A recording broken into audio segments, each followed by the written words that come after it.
Hello and welcome to our BioSITE virtual open house.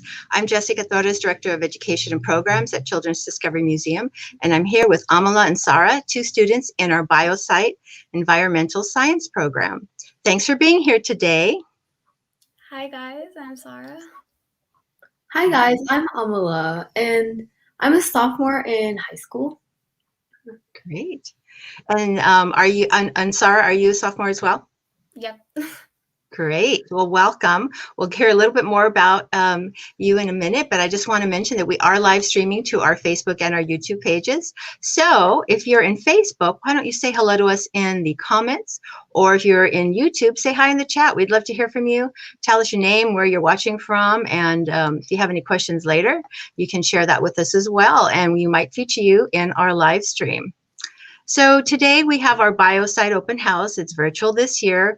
Annually, we have an open house at the museum, but as you know, many things have gone virtual. So today and Thursday, we will have two-part series of our open house with Amla and Sarah, talking about the museum's award-winning BioSITE program, which was launched in 1993 and has served nearly 25,000 high school and fourth and fifth grade students who have learned the rigors of inquiry through scientific research. As I mentioned, today is day one, and we'll talk a little bit about the program on both days, so I hope you can join us for both days. So let's start off first by asking Amala and Sarah, why don't you tell us a little bit more about yourself and your experience with BioSITE? Right. So, as I said, I'm Amala, a sophomore in high school, and I found out about BioSITE in ninth grade, and I've been wanting to join ever since. I've loved BioSITE so far, and it's given me a lot of opportunities to go outside and notice the small things in life. And yeah, Sarah, why don't you go? I've really loved BioSITE the whole year. I feel like it's taught me a lot about skills and leadership skills, and it's just taught me a lot about the environment and just things around me. And I really love it. Great, thank you both. Amala, I think you're going to talk to us a little bit about what BioSITE means. Right. So, BioSITE is basically biology students investigating the environment. And so it's pretty literal, but what we do in the class is we go outside and notice the changes in the environment. We learn about how that affects us and the organisms around us. That's really awesome. I know typically on the BioSITE program conducts field research along the Guadalupe River, performing water quality tests. But this year, as we said, due to COVID-19 and distance learning, you've had to make some big adjustments. Tell us about some of the modifications you have had to make this year. Right. So since we don't meet with our fourth grade students that we typically take to the field research and we share our knowledge with, we started meeting them online. We film videos of ourselves teaching the subject, and we send it to the fourth grade class so they can learn and then answer worksheets about that. Oh, great. So the BioSITE program, for those of you who aren't aware, trains high school students to serve as mentors for small teams of elementary students, creating a community of learners. Amala, tell us about how many high school students are in each team and how many fourth graders there are per leader. Right. So we typically have around 4 members in each team. And so a team gets a classroom of fourth graders, and the fourth graders are divided up and we have each team member has a small group of about 6 to 8 fourth graders so that they get one-on-one time as well. That's great. Why don't you go ahead and tell us about the curriculum? Right. So in BioSITE, we have 6 main units, and today we'll be going over the first 3, and on Thursday we'll be going over the last 3. And so we have watersheds, journaling, riparian vegetation, birds, fish, and macroinvertebrates.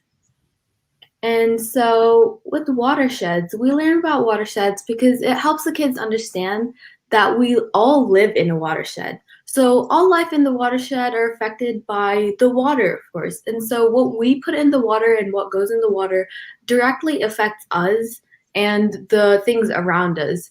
And so we mainly learn about this so that we can help, keep the environment clean. And you have a video that we're going to share, right? Are you ready for that one? Yes. Okay, here we go. Now I'm going to be demonstrating how a watershed works. So basically I've crumpled up this piece of aluminum foil and it made little ridges, and these can represent the mountain peaks. And so I have this red liquid here that I'm going to pour over this, and that's going to be the rain. And all the water should collect in one general area. So I'm going to pour it all over the mountains. Okay. And there you have it. So all the water has collected in one general area, and that would be the red. And that would represent basically either a river or a pond and a watershed. That's great. I know you've had to create videos throughout this process. Has that been something that was easy to do? Did people have to learn from the beginning, or did people come in with a lot of experience already? Well, so when we started making the videos, I don't think a lot of people had experience with filming and then making, like, putting the curriculum in a kind of almost YouTube video type form. And so it was hard for everyone to adapt. And the beginning videos were a bit more slower and really short. And slowly over time, everybody learns. So now they're longer and have more, information. Great, wonderful. Tell us some more about the other units. Right. And so we usually go over journal observation. And in the past school year, we've been practicing journaling our observation on specific areas. So doing this gives us skills of like noticing small things and just paying attention. And so in class as an assignments and stuff like that, we observe patches of, I don't know, anything that you choose. And so I personally observed my lemon tree, and I journaled how different parts of the tree respond to the changes in weather and seasons. And on the other hand, Sarah chose to observe her guinea pig and how he responds to different environmental changes as well. That's fun. Right. And so our next unit, and the last unit that we'll be going over today, is riparian vegetation. And we learn about this because it helps us and the kids understand how important plants are to our environment. Riparian vegetation is basically the plants around the rivers, as that little arrow shows you over there. And it helps us develop an understanding of how important it is to have plants around us, and especially near water, because it directly impacts how we get the water. Yeah. That's great. Thank you so much, Amala. As you said, those are 3 of the units in the program, and on Thursday, you'll come back, hopefully, and join us to learn about the other units. Now we'll have Sarah talk about the educational activities that you put together. Okay, so for activities, we went over pen pals, journaling, videos, worksheets, live meets, and growth and struggles. So the ones we're going to go over today is pen pals, journaling, and videos. So for the first one, for pen pals, this was an activity we did with the 4th graders to interact with them. And so what would happen is we would have like a slide or a document, just a worksheet or something, and we would ask them questions to try to get to know them better, and then also try to ask them about what we were teaching them and what they're learning about. So on the left, that's my slide, and then on the right, that's Amala's with our individual students. And on the left, I asked my student about salmon and about the video that we were talking to them about. And I asked, what's one thing you learned from the video, and what's one thing you liked? And I asked them, which one do you think is the most important? And I showed diagrams. And then on Amala's slide, she also showed some pictures and asked some questions as well. So it's just kind of our way of getting to know them better and being able to interact with them one-on-one. This is great. I know, we talked about having to make some modifications due to the distance learning. So this was a great way to develop that connection with the students. So you sent the questions to them, and what was the format for that? What platform did you use to send the questions? We used Google Slides and just Google Docs, and then we would share it with them through their San Jose Unified account. Wonderful. And so that was also a lot of preparation between all of the students and the teachers. So that was a lot of great work. Thanks for doing all of that. You have a couple more activities you're going to talk about today? Yep. The next one is journal entries. So this one is kind of overlapped with our unit journaling, but while we were doing journal entries, we also taught them how to do journal entries as well. So we taught them the ABCDEs of journaling, which is A for accurate, B for big, C for color, D for detailed, and then E for explaining.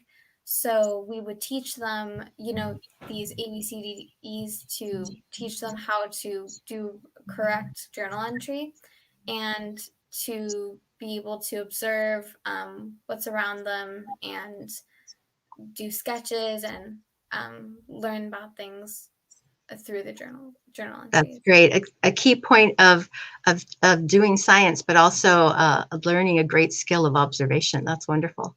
Yeah.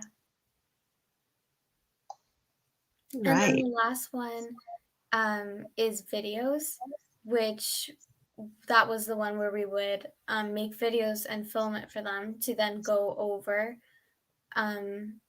what we were learning and the material we were going over. So on the next slide, we can see,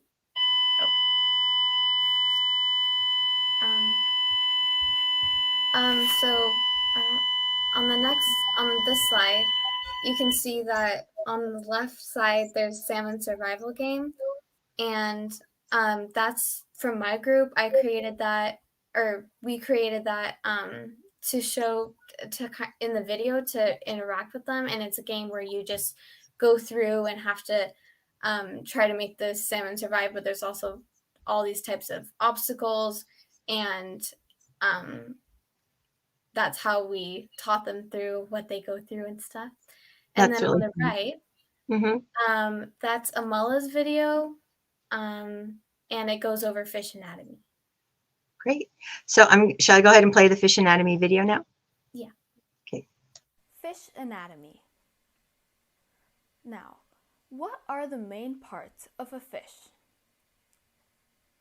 As you can see here, there's a nice little purple fish with a bunch of arrows pointing towards different parts of its body. Can you name body parts of the fish that you know? Please pause the video here so you have enough time. Awesome! So, did you name any of these parts? Gills, fins, tail, scales, eye, nostril, or mouth? These parts of the body are important for a fish and helps them live. The first part we'll be covering are fins. Fins help fish with balance, propulsion, and steering. That's so great. A lot of great skills that you learned there with all of those videos as well. For the salmon one, was that created just for this activity? Yeah. That's amazing. That's great. Well, thank you so much, Sarah, for sharing some of those activities. Why don't you go ahead and close us for today's version of our open house. Right. So thank you guys all for coming, and it's been really great talking about BioSITE and why it's important. And if you have the opportunity, I would definitely recommend checking the class out and maybe doing some activities with this. And be sure to tune in on Thursday as well, because we're going to finish the slideshow. Yes, thank you so much for watching. Thank you, Amala and Sarah, for that great introduction to BioSITE. We'll continue, as you said, on Thursday. We hope to see you then. Bye-bye.